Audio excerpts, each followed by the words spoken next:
Will he be an engineer, a paramedic, a firefighter, a physicist, a doctor? The truth is, I don't know. And that's exactly the point. Having raised and launched 3 older kids, I've learned that what excites them at 16 or 17 is not necessarily what will excite them in their 20s. What matters is that they have space to explore who they are, what they care about, go down those rabbit holes, and learn about themselves. They don't explore things because that's who they think they should become later. And that is the heart of a personalized homeschool high school. This morning, my daughter and I were sitting on the Adirondack chairs overlooking the river. Somewhere in that conversation, we began a conversation about homeschooling high school and how people tend to panic around the experience of homeschooling high school. And since she went through homeschool high school herself and has now lived to tell the tale herself, she has thoughts about why she chose to do it and what she wished she would have done differently. We were also overhearing people's concerns about it and marveling at the fears and anxieties around it, and we both agreed that the ultimate goal of homeschooling high school isn't about reinforcing the education system's goals in our lives, and it ain't about reinforcing the societal goals for our lives either, but actually choosing our own life purpose and path. And isn't that what homeschooling really is all about? Is it really all about checking off the boxes in the high school years so that you're college prep ready? We likely got out of the habit of checking off boxes in the elementary homeschool years, or at least hopefully we did. So why would we want to do it in high school? And if in the back of your head you're saying, well, I don't want them to miss out on something, I want to reassure you, they will. But they'll also have an incredible amount of opportunities to do things they would never have been able to do if they were in conventional high school. And if in the back of your mind you're thinking, but what about college? You can get into college. You do not need to have a conventional schooled approach. How do I know? Because the particular kiddo I was chatting with this morning, she didn't have a conventional approach. And she's presently working toward her 2nd degree in sciences. But she's one amongst many. I have met many homeschool high school teens who took a very unconventional approach to their learning, didn't even get graduation diplomas in their provinces, states, or countries, and still went on to a post-secondary school if they wanted to, because some of them didn't. But many of them actually did. And so to all of that, I say, what is the ultimate purpose of a homeschool high school anyway? Is it about you checking off the boxes? Heck no, I don't think so. It's about you preparing your child to live a purposeful life. And guess what? They don't have to start living their purposeful life at 17 or 18 either. They can start living it right now.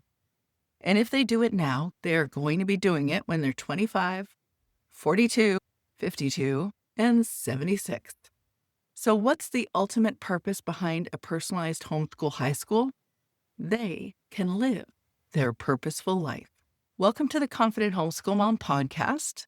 I'm Teresa Wiedrich, homeschool life coach, graduated homeschool mom, and author of the book, Homeschool Mama Self-Care, Nurturing the Nurturer. This is the podcast for the mom who looks capable on the outside, but feels scattered and uncertain on the inside. I spend my days being the support, the clarifier, and the cheerleader for the woman behind the homeschool family, because my work focuses inward. Most homeschool overwhelm has nothing to do with curriculum. It has everything to do with the pressure, the perfectionistic tendencies, and the old stories we carry inside. I believe you are the most important curriculum in your homeschool, and you deserve a seat at your homeschool table too. If you want to ditch the one-size-fits-all model and design a meaningful high school experience based on your teen's real interests, their strengths, and their goals, you can. When my son was little, he was deeply into Lego, Minecraft, and Roblox. Does that sound familiar? I bet it does for a bunch of you. Like many moms, I found myself wondering, is he going to be an engineer? Of course, loving to build might simply mean he loves to build and he enjoys creative play.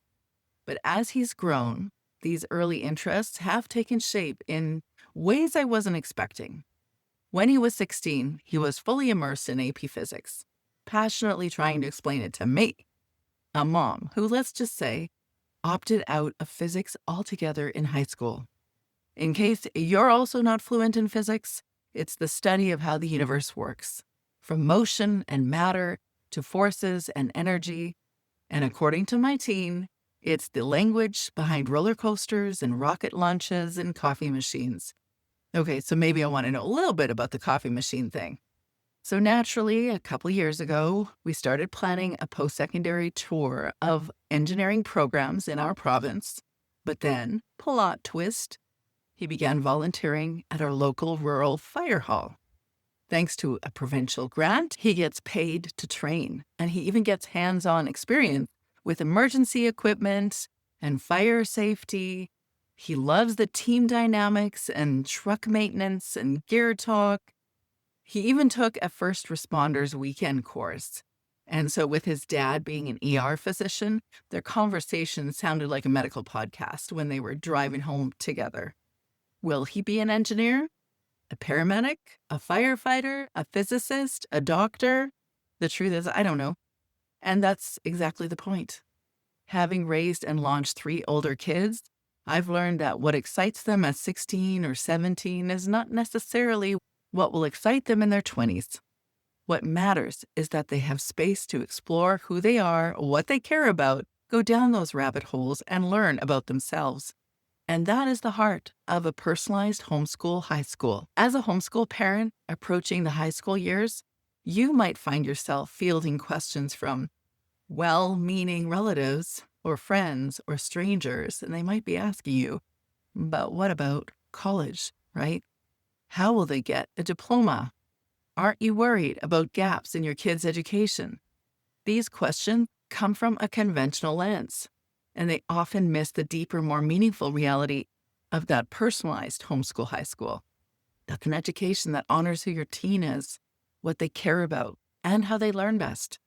The traditional high school model often follows a rigid formula: 4 years, prescribed courses, probably standardized testing, college prep. But personalized homeschooling invites us to pause and ask more important questions. Not did we do enough? Did we check off the boxes? Did we give them all the courses, all the exposure? But instead, who is this teen in front of me? What are his or her natural strengths, their curiosities? What are their goals? How do they learn best? And how can we make learning meaningful? At times, I'm hearing moms concerned that they're lowering the bar for their kids. Do you relate? They're worried that they're not enabling their kids to learn how to learn even when they don't want to learn, to make it hard and be able to go through hard things. I get it. I certainly thought those things at times. But I think it's not so much lowering the bar as much as it is raising the relevance to that child. It's about designing a path that grows with your teen, not boxing them into a one-size-fits-all plan like everyone else is doing. A major source of anxiety for homeschool parents is a pressure to cover everything and to have no gaps. But here's our reality. Even traditionally schooled students with perfect grades, which, did you know anybody with perfect grades? We all still have gaps. You have gaps, right? What matters most is not checking every box. It's about cultivating a love of learning, teaching critical thinking, giving teens skills to learn what they need to know when they need it. As one seasoned homeschool mom said, everyone has gaps. The difference is, homeschool teens often know how to fill those gaps. And as the medical professional I'm married to once told me, I can resuscitate you, but I don't know how to build a chicken coop. Gaps. Everyone's got them. I got a chicken coop, but he didn't build it. But he's never resuscitated me. He's never needed to, but he has with other people. So I use him as an example. He's not able to build a chicken coop. He can't do the electrical wiring in my home, but he can do a lot of things. And that is every single person we know. They have capacity, they have specialization, but not in everything. If you're listening to this and you're like, okay, that sounds good, but actually putting it into practice, ooh, It makes you feel overwhelmed, but add this homeschool high school conversation to your already overwhelmed homeschool mom state, then this might really feel like it's pushing you over the edge.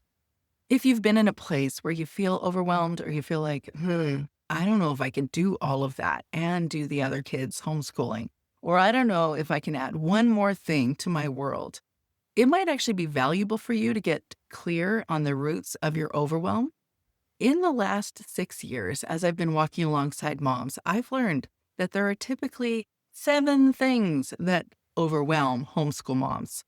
And it's anecdotal research, but I keep seeing it on repeat. No matter how people homeschool, no matter where people come from or how they think about the world and life, they typically are overwhelmed by 7 things. If you're in a place where you are feeling overwhelmed or stressed or frustrated by the homeschool mom life, I encourage you to take the quiz that helps you to get clear on the hidden roots underneath that overwhelm. I have a free 5-minute quiz called What's Really Driving Your Homeschool Overwhelm?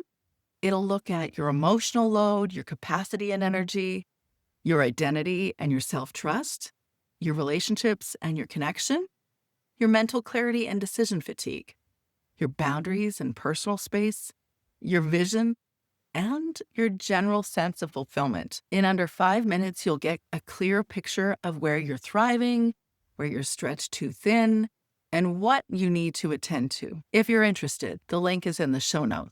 This has been a very helpful quiz for many women, hundreds of women at this point, and I've only released this in the last months or so. So if you resonate with any of the things that I just shared, I encourage you to check out the link in the show notes. Do it before you do anything else. So let's talk about teen-led learning. The high school years are a time of individuation. That means when teens are starting to carve out an identity that's different from yours.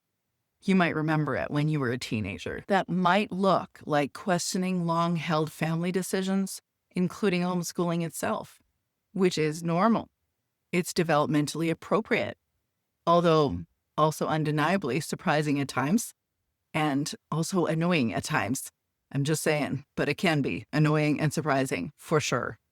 Some teens might stick with homeschooling through high school. Others might want to try a co-op or community college class or dual enrollment. Some may choose to return home again after testing those things. And some might even pursue public or private school. A personalized homeschool high school allows flexibility. It meets your teens where they are. Remember me describing my 16-year-old and his physics, fire hall, and medical training journey? He's exploring. He's sampling things, and he's curious. And guess what? That's exactly what these years are for. Or they can be, anyway. They're not necessarily if they are in a high school. Truly, I believe all of life can be like that. But I digress. For this conversation, I want to encourage you that just because your teen is passionate about something now doesn't mean they'll stick with it forever. And just because we adults once chose a path at age 17 or 18 doesn't mean we'll still be doing it today. Raise your hand if you've changed careers since graduating high school. I sure have. There was no such thing as a life coach as far as I knew. Didn't even know it existed if it did. I think we need to stop asking teens, what will you do for the rest of your life? Who's going to say, I know? They don't know. We all don't know. Instead, we can ask, what interests you right now? And how can I support you in exploring that? We so often approach high school with tunnel vision. We're focused on college prep or maybe trade school, but we just aren't thinking outside the box, and we already have been in the box. So why are we trying to keep ourselves in a box? Statistics show that 70 to 80% of college freshmen change their majors during their first year. I did. Did you? Most adults aren't working in the field they plan to enter at 18. And post-homeschooling, I'm also not in the same field that I was pre-homeschooling. This suggests we might better serve our teens by helping them discover their genuine interests and strengths and develop skills like critical thinking and independent learning and organization and so many things. We can help them gain real-world experiences with internships and volunteering and entrepreneurship. We can help them build a portfolio showcasing their capabilities and achievements. and explore their potential paths without making them sign up for a 4-year degree. Not that I'm against college, I really am not, because the story that I didn't share is that actually my son, who graduated just a couple weeks ago, is actually going to engineering school. So it turns out he is doing something traditional. But I've also got a kiddo that isn't doing something traditional. And I know a lot of kiddos that are not my kiddos who have done very non-traditional things and lived a very meaningful life. If you're wondering how to personalize your teen's homeschool path in real time, here are just a few simple ways to begin. Start taking notice of their interests. Create like an inventory, like you're actually keeping track. Ask them what they're really curious about. What do they love? But then also notice, what do they actually love doing in their spare time when you're not prescribing activities? You want to tailor their academics, their more formal learning opportunities, to include subjects or electives, if you call them that support their interests. Look for real-world experience or internships or mentorship or shadow a professional if you have an opportunity. Anything that might spark his interest. The more he knows about himself, the more he knows about the activities he's not interested in, but also the ones that he's kind of curious about, the more he'll get clear on what he actually wants to do. Let them co-create their schedule with you, choosing electives or reflecting on what their intentions are behind all these activities. Keep record of the learning activities that they engage in, whether it is formal courses or just a preoccupation with something. Write it all down because you'll later be able to build a transcript and a portfolio. Unless your teen has a really specific professional track, like medicine or engineering, there are 1,000,001 ways to thrive post-high school, to live a meaningful life. Of course, you can think in apprenticeships. If someone is doing a job, your child can learn that job alongside them.